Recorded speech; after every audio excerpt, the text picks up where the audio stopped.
ndabashuje bantu banjye, mumeze mute? Yes, nizere ko mumeze neza. N'abatameze neza kandi turabihanganishije, mu buzima niko bigenda. Uyu munsi ibintu biba bimeze neza, ejo ntibiba ariko bigenda, cyangwa se uyu munsi bikaba bitameze neza ariko ejo bikagenda neza.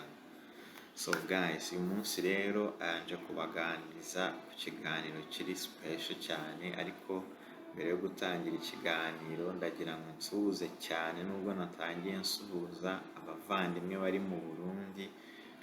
Barahari benshi bakomeje kutwereka ko bari kumwe natwe muri comment. So guys, n'abandi mujye mwandika muri comment utubwire uti ndi mu Burundi, mu gisagara iki n'iki ngiki, tujye dusuhuzanya guys, nabyo biba bikenewe mu buzima. Naho tubwire uti ndi mu Ngozi, ndi mu Ngagara, ndi mu Cibitoki n'ahandi, cyangwa se uti ndi mu Rwanda, ndi i Kigali, ndi Musanze, ndi mu Ruhengeri, ndi mu Burasirazuba, aho waba uri hose, cyangwa se uti ndi i Bugande, ndaha, ndi Kampala, cyangwa se uti ndi Kenya, ndi Nairobi, cyangwa se uti ndi Tanzania, ndahangaha, dusuhuzanye. So mujye mwibuka no gusuhuzanya, sibyo? Cyangwa se muduhe n'izindi comment, nuko hari abavandimwe b'Abarundi bamaze iminsi banyandikira kuri WhatsApp, abandi bashyiraho comment mu biganiro, batubwira ko bari kumwe natwe. So guys, niyo mpamvu rero nagira ngo mbabwire ngo mujye mwibuka gukora subscribe. Bidutera imbaraga, bitwereka ko ibiganiro dukora hari icyo bibafasha, sibyo? Ngira ngo mutahari ntabwo twakora ibiganiro rwose, simbabeshye, kuko ntabwo twajya tuza aha ngaha ngo tuvuge gusa nta muntu uri budukurikire, sibyo? So mujye mukora rero na share z'ibiganiro. Ngira ngo iki kintu turakivuga cyane. Iyo sharinze ikiganiro, nubwo wowe wenda wakumva utari interested, dushobora gukora ku kiganiro wenda kuri green card, wenda uri muri Amerika hano ukagikurikira, undi ejo warahageze, ariko ushobora gusharinga ikiganiro kuri stati yawe ya WhatsApp. Hari abavandimwe bagukurikira bari mu bihugu bitandukanye, cyangwa se bari hano no muri Amerika ariko badafite green card, bakaba bakurikirana amakuru tuba dutanga, kandi akabafasha kuba bakora application ya green card, bakaba bawininga. Mu by'ukuri wowe ukaba wakoze uruhare rwawe nk'umuntu, kandi mu buryo butagoranye, sibyo? So musharinge rero ibiganiro ahantu hose hashoboka, especially ku ma social medias, kuko muri iyi minsi murabizi ko isi turimo yabaye digitale cyane.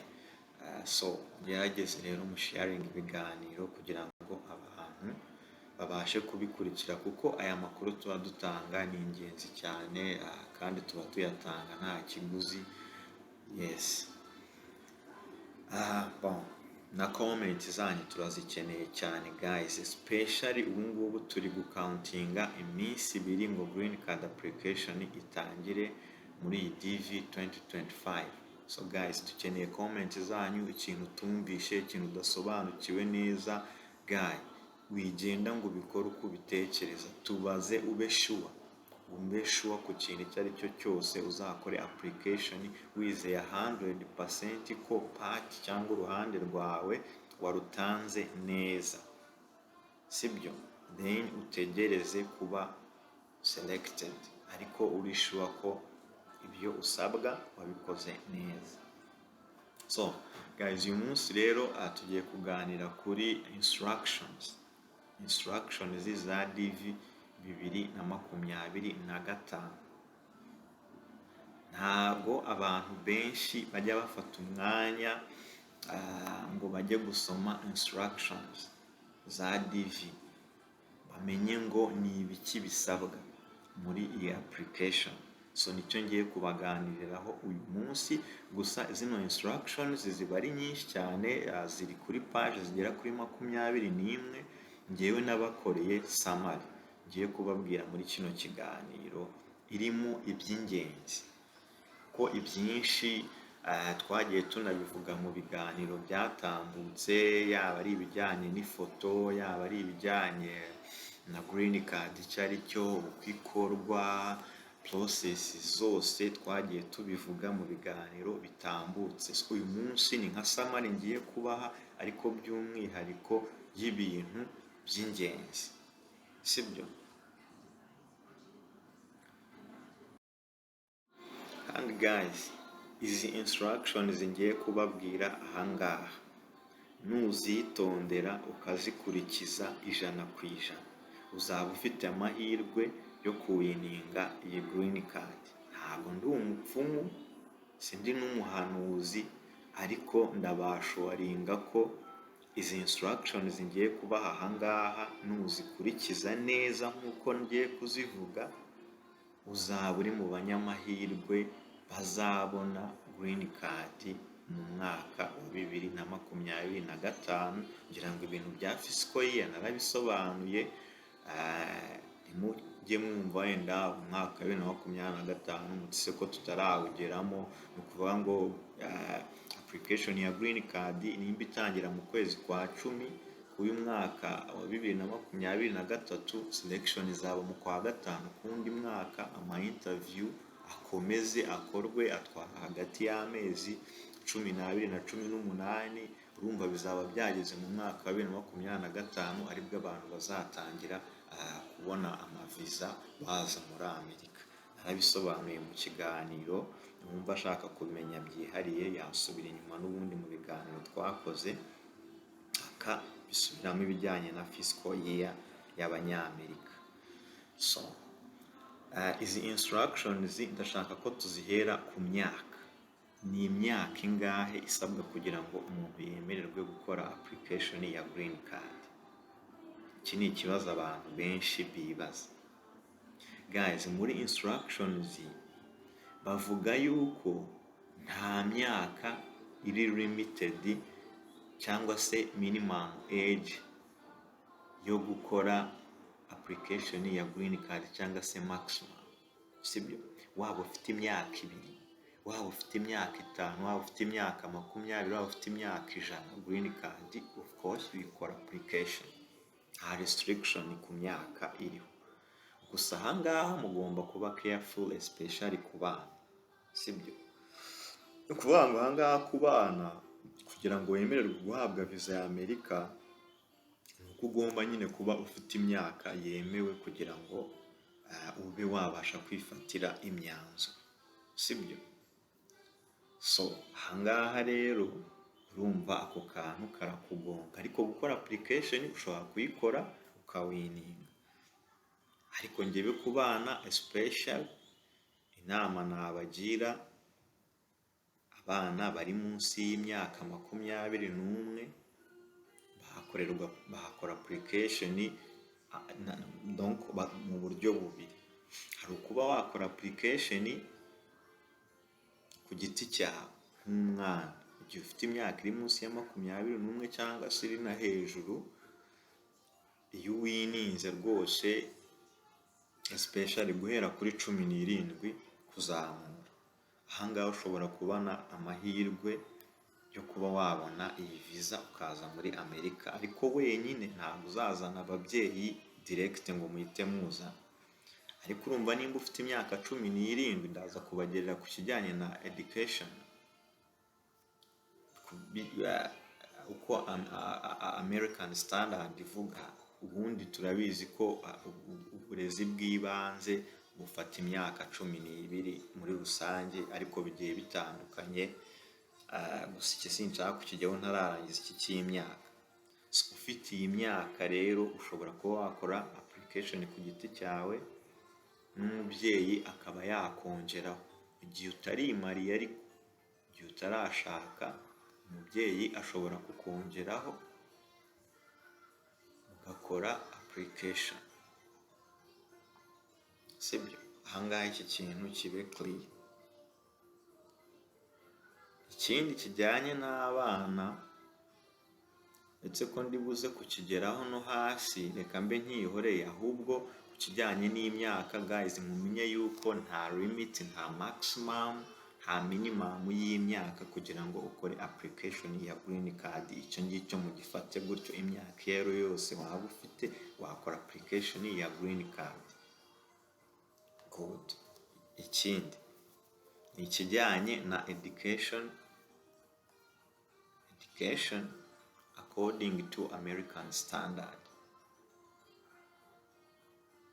Ahangaha ikintu natangira mbabwira, ntabwo gukina cyangwa se gukora application ya green card, iriya fomu wuzuza bisaba ngo ube ufite imyaka runaka. Oya, nabivuze. Ikindi nta nubwo bisaba ngo ube ufite amashuri runaka. Niyo waba utarize application ya green card, uragenda ugakora application ugasubmitinga bikemera.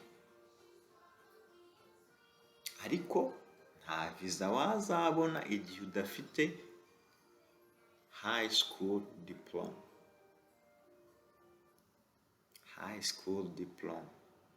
Ni ukuvuga ngo bivuze ngo ugomba kuba ufite 12 years of school, ufite imyaka 12 wiga. Guys, ahangaha iyo tuvuga imyaka 12 wiga, ntabwo tuvuga ngo wenda ngo nariyeranje nigira mu rugo ndagenda nkurikiza ibizami byose, byaba ari primary school ndayiga ndayiheza, yaba ari secondary ndayiheza, ngo mfite nyine equivalence. No, ahangaha baba bavuga kuba warambaye iniforume ukajya mu ishuri ukiga imyaka 12 y'ibanze wicaye mu ishuri, ukaba ufite n'ikibyemeza. Sibyo? Ibi ngibi bibe clear, ntihazagire umuntu uba confused. Ntabwo baba bavuga ngo uba ufite equivalence cyangwa uba ufite certificate runaka. No way. Gusa ahangaha bigiye bitandukanye ibintu by'imyigire bitewe n'igihugu umuntu arimo. Sibyo? Ariko ugomba kumakinga sure ko wize amashuri y'ibanze. Kugira ngo buri gihugu kigiye gifite amashuri y'ibanze kandi kikaguha na proof yacyo. Hari abahabwa diploma, hari abahabwa certificate, hari abahabwa degree, I don't know. Ariko ugomba kumakinga sure yuko kugira ngo uzabone visa, kuko application ya green card itandukanye no kubona visa. Ushobora kuyininga ukaba randomly selected, ariko muri visa process wazajya muri interview, iyi requirement iri key. Kuba ufite high school diploma ni ikintu kiri key cyane. Ikindi bavuga ko imyaka 18 aribwo, donc ufite imyaka 18 kuzamura aribwo uhabwa visa, kuko aribwo uba washobora kugira gute, kuba wakwifatira imyanzuro. Ku myaka 18 abanyamerika niyo myaka bafatiraho ko umuntu ari mukuru. So ariko guys, nabivuze ufite n'imyaka 17 uri guteganya kubona iyi high school diploma bitewe n'igihugu urimo, ko hari ibihugu rwose ku myaka 17 ndetse uba waranasoje kwiga wakora application, n'ubundi umwaka wa 18 wakuzura uri muri process. Icyo gihe biremewe. Ibi nabyo bibe clear. Sibyo? So igihe udafite high school diploma bakwaka work experience. Ikintu cya work experience abantu bacyumva nabi cyane, ndashaka kugitindaho cyane. Work experience nanone ntabwo gukina bisaba kuba ufite work experience. Oya, ushobora gukina utayifite rwose, application ukayisubmitinga bikemera, nta kibazo. Ariko ahangaha kugira ngo uzabone visa ugomba guprovidinga high school diploma, proof yuko ufite high school diploma cyangwa se ufite work experience y'imyaka 2. Mu gihe cy'imyaka 5 ishize. Aka kantu niko abantu benshi badasobanukiwe. ni ukuvuga ngo ntabwo baba bakubwira ngo ni work experience y'imyaka 2 mu myaka ufite y'ubuzima bwawe bwose. Oya, ni imyaka 2 ya experience mu kazi, ariko nanone mu kazi donc wakoze muri range y'imyaka 5 ishize uhereye uyu munsi uriho.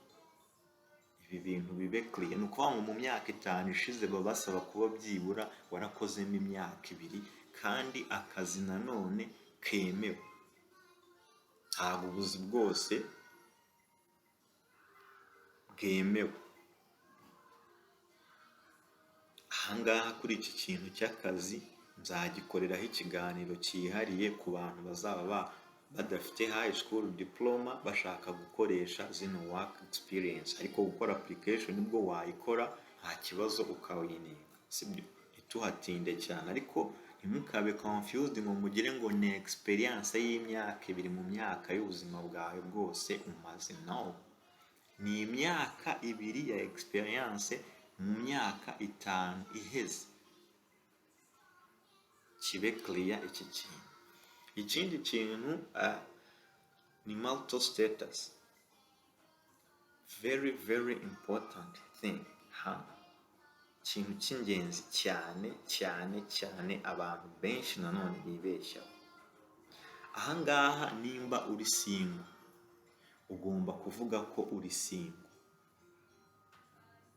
Guys, niyo waba ufite ubukwe nyuma y'isaha imwe ugakora application ya green card utaraba married, ugomba kuprovidinga ko uri single. Nta kuvuga ngo ngo next week ngo mfite ngo mariage, ngo buriya ngo reka nshyireho ngo ko ndi married, ngo kuko n'ubundi ngo biri ngo hafi. No way, no way. Ugomba kuvuga ko uri single. Nta kuvuga ngo ngo njye n'umugore wanjye ngo twarabyumvikanye ngo turadivorsa ngo oya, nta bwumvikane. Ahangaha ni ibintu mura mwarakoze mu buryo bwemewe n'amategeko kandi ubifitiye na proof, sibyo? Ugomba kuba ufite proof y'ikintu cyose ahangaha uvuga, sibyo? Nta kwimagina ngo ibintu ngo birenda kuba cyangwa ngo twarabyumvikanye. So status yawe rero ahangaha ugomba kuyitondera. Nimba ubana n'umugore mutarasezeranye cyangwa umugabo, uri single mu buryo bw'amategeko. Yes, icyo gihe wakora application nka single, wenda mukajya muri process zo kuba mwagira gute, mwakora mariage mu buryo buri legal cyangwa buri legal, mukabona proof biremewe kuba umudamu wawe wazamwongeraho igihe wawininze. Nta kintu bitwaye rwose, kuko birashoboka iyi process nimba imara umwaka wose ntabwo baba babwiye umuntu ngo abe stuck, ubuzima bwe cyangwa gahunda ya planinze mu buzima zihagarare. Oya, especially nkanjye ngewe nkora application ya green card narimariye, sibyo? Ariko process yarangiye narimariye ndi kumwe n'umudamu wanjye yaranabyaye, kandi ngewe n'umudamu wanjye n'umwana turi hano muri Amerika, sibyo? Wazabigiraho ikibazo ngewe yanambaza, urumva ko mfite experience yisumbuyeho kuko njye narabikoze kandi biremewe, sibyo? Nta kosa ririmo, biremewe. Umuntu ubuzima bwe burakomeza, ukomeza ubuzima bwawe busanzwe bwa buri munsi. Ushobora gushaka umugore, ushobora gushaka umugabo, ushobora kubyara umwana, ariko nta bintu byo kuvuga ngo umwana ngo azavuka ngo nyuma y'iminsi 3 ngo ndabizi neza ngo reka nshireho ngo ko mfite umwana. Guys, niyo waba wagiye kubyara uri muri maternity, igihe utarabyara umwana ngo abe yageze ku isi, nta mwana uragira, kora application umwana uzamwongeraho nyuma, biremewe. Baba babibona nabo kuko baba bafite birth certificate y'umwana. Ikindi iyo ukoze mariage nabwo werekana marriage certificate yawe igihe mwakoreye mariage, bakabirelatinga n'igihe ukoze application ya green card. Ibi bintu bibe clear. niyo mpamvu ndi kubitinda. Ikindi ku bijyanye n'abana nari nabikomuje, umwana ni muntu ki? Ahangaha abanyamerika kuko standards tugenderaho n'iz'abanyamerika, umwana ni umuntu ntarajya ku cy'abana cyane guys, nagira ngo mbabwire ko umuntu uri married aba afite double chance. Ni ukuvuga ngo mugomba gukora application ebyiri. Umugore agomba gukora application agashyiraho abana n'umugabo, nimba bafite cyangwa nimba ari umwana umwe akamushyiraho, cyangwa nimba ntawe agashyiraho umugabo, n'umugabo agakora application agashyiraho umugore we. Ibyo biremewe, ntabwo ari double application kuko aba ari umuntu ukoze application ku giti cye. Ahangaha ebana iki kintu muzacyitondere nacyo kuko ni ingenzi, urumva muba mufite double chance. Ikindi ku bana naringeze, ugiye mufite umwana ufite imyaka 17 kugera kuri 21, ahangaha nawe ashobora kuba yakora application ku giti cye, akaba yawininga ariko akagenda wenyine, ntabwo mujyana. Gusa ahangaha iyo umwana ageze muri Amerika ashobora kuba yazana ababyeyi, urumva n'andi mahirwe ya gatatu. Ushobora gukora application muri babiri n'abana banyu bagejeje kuri iyo myaka bakaba bakora application. Nk'uko nabivuze, imyaka 17 process irangira n'ubundi yagize imyaka 18 yayindi yemewe, sibyo? Ahangaha bibe kuri, kandi namwe mwamushyizeho kuko nabwo iyo mwe muwininze nabwo muramujyana igihe atararenza imyaka 21 kandi atarimariye. Igihe yakoze ubukwe ntabwo aba akiri umwana, ariko igihe atarakora ubukwe aba akibarwa nk'umwana. Ibi nabyo bibe clear, sibyo? So ibijyanye n'abana nuko nguko bimeze, ariko mugomba kumenya ko ntabyo kuvuga ngo mfite akuzukuru kanjye ngo ni njye wakareze ngo reka ngo nkongereho. Nawe uwo mwana mu buryo bw'amategeko ntabwo ari uwawe, nubwo wamureze ukamwishyurira amashuri, ari wowe umwitaho kuri buri kimwe, ariko mu mategeko si uwawe. Igihe ari umwana wadobuse mu buryo bwemewe n'amategeko, nacyo nari nkibagiwe, biremewe kuba wamushyiraho, ariko legally ufite proof y'uko uwo mwana wamwadoptinze, sibyo? Ikindi nagira ngo mbabwire mutari muzi, igihe umwana wawe afite umwana yabyaye ariko uwo mwana wawe ari munsi y'imyaka 21 akabyara umwana ariko akaba yaramubyaye n'umuntu batarashakanye, uyu mwana nawe wemerewe kumwongeraho muri application. Ikintu abantu ntibari bakiza ariko biremewe, uyu mwana wamwongeraho, sibyo? So ibijyanye n'abana ndumva mbivuzeho ibintu bihagije. Gusa n'uwaba afite impungenge ku kindi kintu yajya ampamagara cyangwa se akanyandikira cyangwa agashyira muri comment, tukaba twamufasha ku bijyanye na case yihariye. So ikintu kijyanye n'ifoto rero guys, cyo ntabwo ndi bugitindeho pe. Ifoto nayikoreye ikiganiro cyihariye, ariko mugomba kumenya yuko muri requirement ifoto ni ikintu gikomeye cyane, kiriki cyane.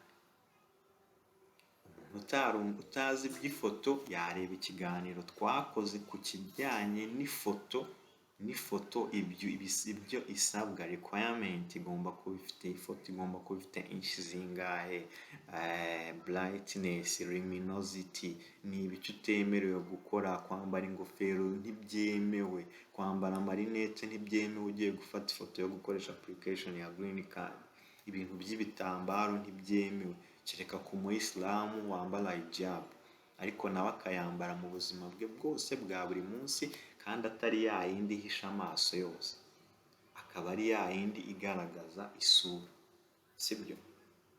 Twakoze ikiganiro cyihariye ku ifoto, gusa nari mbibasubiriyemo kugira ngo mubimenye.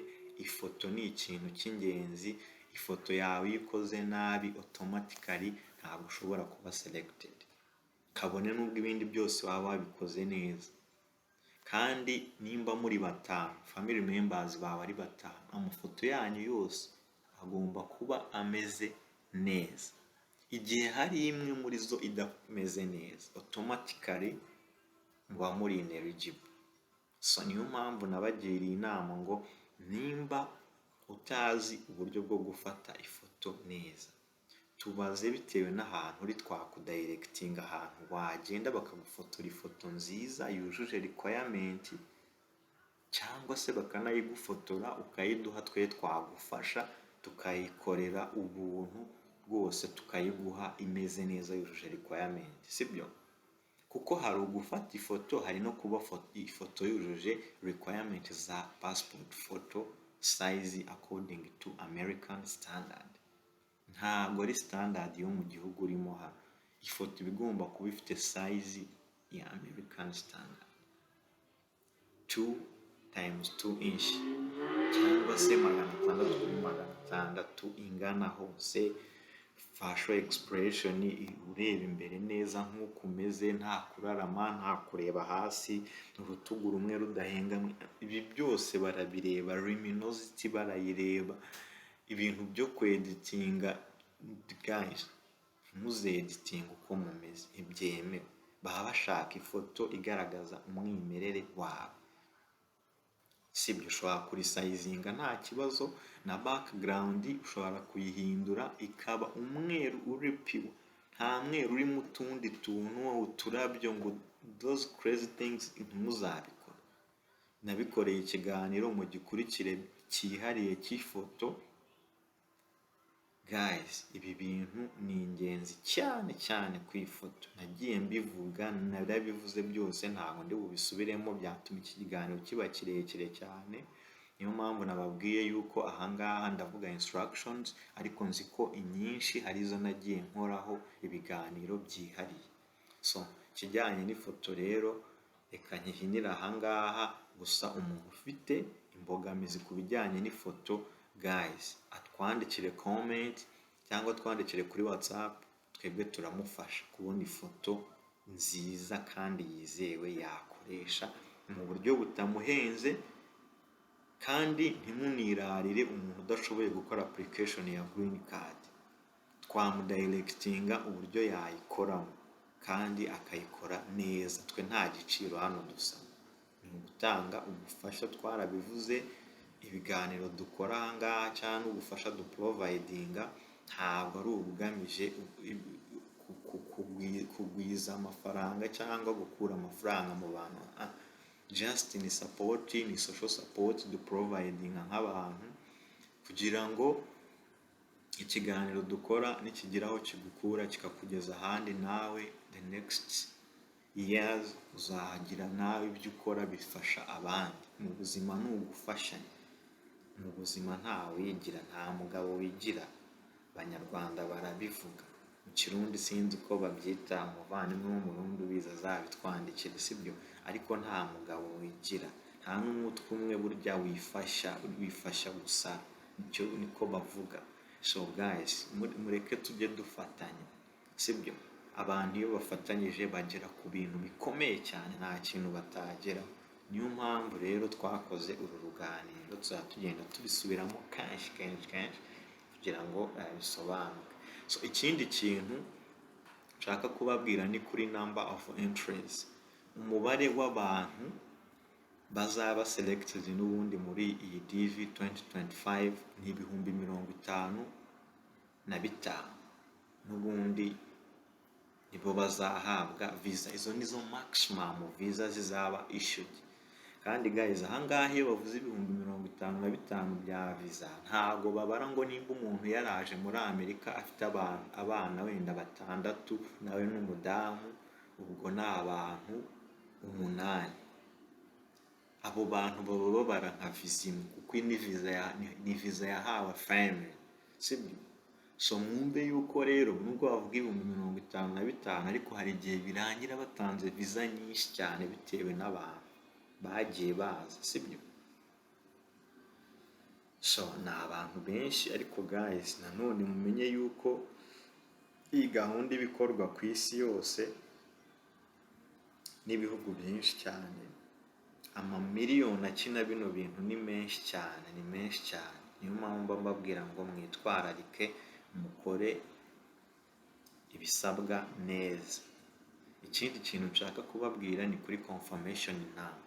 Guys, numara gukora application ya green card, donc usubmitinze hari page iza ikubwira ngo successful, ni ukuvuga ngo you are successfully submitted your application.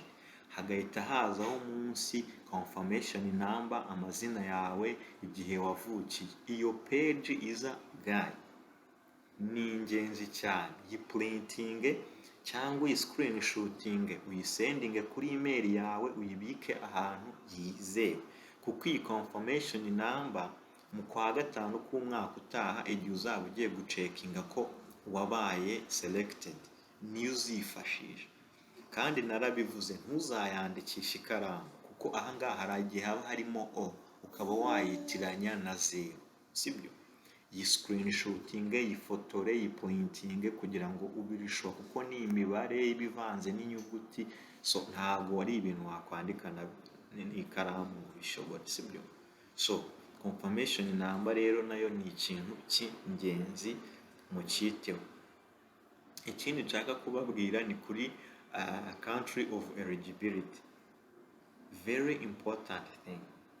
Ahangaha ni ukuvuga ngo ni igihugu cyemewe kuba wakora application ya green card.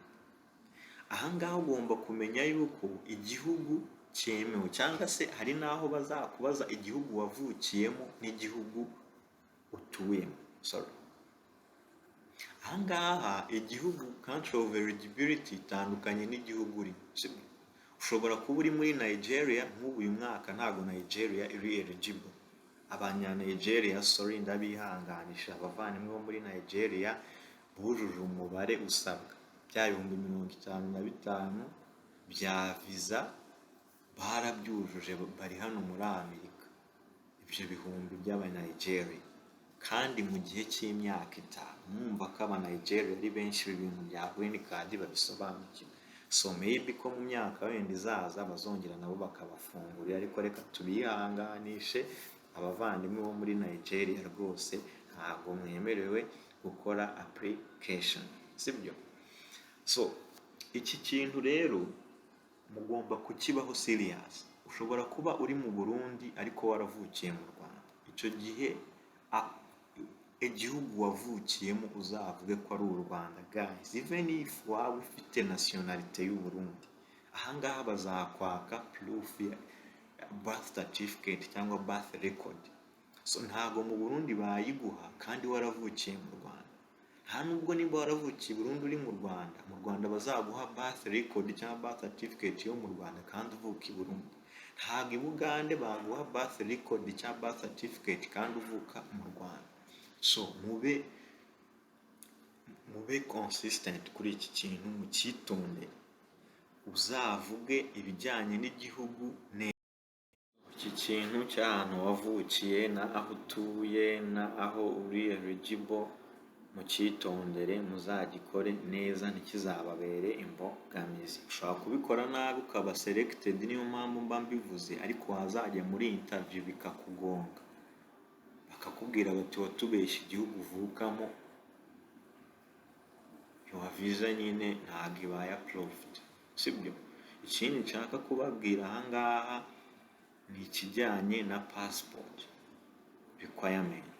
Ahangaha guys, uyu mwaka mwagize amahirwe, nta passport isabwa gukora application. So nta mahirwe akomeye, kuko passport bitewe no mu bihugu bitandukanye zirahenze. Ngira ngo nko mu Rwanda igeze ku 100,000. Nimba ariko bikimeze, I'm sorry, ntabwo ni updating, ariko igihe mperukira amakuru ndeba ku rubuga nabonaga ari 100,000. Ntabwo ari amafaranga make. No mu bindi bihugu hari amafaranga passport isaba kugira ngo yibone n'igihe. Murabona ko n'igihe cyagiye, hari umuntu umenya application ya green card vuba. So aya ni amahirwe mugomba guprofita, sibyo? Twakoze za passport ari requirement, kuba ufite passport utashyiramo namba ya passport ntibyemere. Tukajya tugenda dushaka ama passport amwe akaba na expired, ugashaka indi nta udakeneye no kuyikoresha just kugira ngo uzayikoreshe muri application ya green card. So aya ni amahirwe abakomeye mu ya profite guys, sibyo? Nta passport isabwa. Ikindi kintu ni itariki yo gukora application ni itariki 4 z'ukwezi kwa 10 2023. Harabura iminsi 2 guys. Nizere ko ibintu byose mwabiteguye. Application izatangira saa 6 z'ijoro, urubuga ruzaba rufunguye rwose, wajyaho ugakora application. Gusa akandi kantu nshaka kubabwira, especially abantu muzikorera application, ugomba kumakinga sure ko computer yawe uzakoresha ifite browse iri update, kuko nukoresha browse itari updated version ya kera, iriya form ntabwo izafunguka. Aka kantu nako mukitwararika. Iriya form ntabwo ishobora gufungukira muri browse itari update. Nimba ukoresha Google Chrome, nimba ari Mozilla, I don't know, nimba ari Internet Explorer, umaking sure yuko browse yawe iri updated, ari ufite version ya vuba, kugira ngo bitazagucanga. Aka kantu nako kajya gakubita abantu ukasanga biramuvanze, ati imashini yanjye yarapfuye, no, ari ukubera nyine browse iri out of date. Ntabwo wayifungura kabisa, kuko iriya form yabo biri protected cyane, barayiprotectinga kubera scammers n'iki. Niyo mpamvu baba bashaka yuko ukoresha browse iri update, kandi aba ari na form iri heavy, sibyo? So iki kintu nacyo mukitwararike, nta kandi kantu mbongereyeho, mukitwararike nako cyane.